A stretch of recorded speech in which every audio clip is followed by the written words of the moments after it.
ایک شخص کو کھجوروں کا بہت شوق تھا۔ دن بھر درختوں پر چڑھ کر کھجوروں کو توڑنے اور کھانے کی فکر میں رہتا تھا۔ ایک مرتبہ اسے کافی اونچا اور بڑا درخت دکھائی دیا۔ اس پر کافی بڑے گچھے بھی لگے ہوئے تھے۔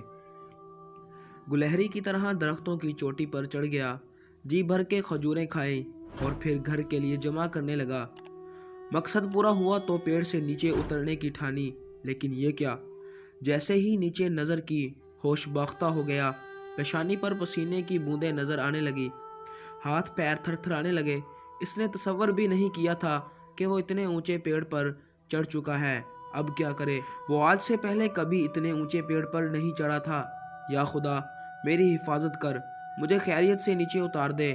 اگر ہاتھ چھوٹ گیا، میں نیچے گر پڑا تو آج کا دن میری زندگی کا آخری دن ثابت ہوگا۔ یا اللہ، ایسا مت ہونے دینا۔ میں خیریت سے نیچے پہنچ گیا تو پورے 5 روپے کی نیاز پیش کروں گا، یہ میرا وعدہ ہے۔ اس وعدے نے اس میں ہمت پیدا کی۔ وہ دھیرے دھیرے نیچے اترنے کی کوشش کرنے لگا۔ آدھی دوری پار کی تو ہوش قابو میں آئے۔ دل کی دھڑکن میں افاقہ ہوا، پیشانی کا پسینہ خشک ہونے لگا۔ اب اس نے پھر زمین پر نظر ڈالی جو کافی نزدیک آ گئی تھی۔ اس نے دل میں سوچا، میں ایسے ہی مرا جا رہا تھا۔ یہ کوئی اتنے زیادہ خطرے کی بات تو نہیں ہے کہ 2 روپے کی کھجوروں کھا کر 5 روپے کا نیاز کا وعدہ کر لیا جاتا۔ خیر، پھر بھی نفع نقصان برابر والی بات پر عمل کر لیتے ہیں۔ 2 روپے ٹھیک رہیں گے۔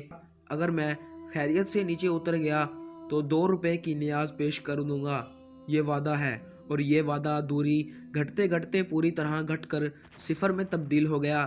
زمین پر پیر رکھتے ہی اس نے پیڑ کی طرف دیکھا اور ہنسنے لگا۔ پیڑوں پر میں نہ جانے کتنی مرتبہ چڑھ چکا ہوں اور اتر بھی جاتا ہوں۔ پتہ نہیں میں اتنا کیوں ڈر گیا تھا۔ یہ خطرے جیسی کوئی بات نہیں تھی۔ اور پھر ہاتھ صاف کرتے ہوئے آگے بڑھ گیا۔ ہم میں سے اکثر لوگوں کا یہی حال ہے۔ جب کوئی مصیبت پڑتی ہے تو بہت عاجزی انکساری سے اللہ کو پکارنے لگ جاتے ہیں، اور جب مصیبت ختم ہو جائے تو پھر اللہ کو بلا دیتے ہیں۔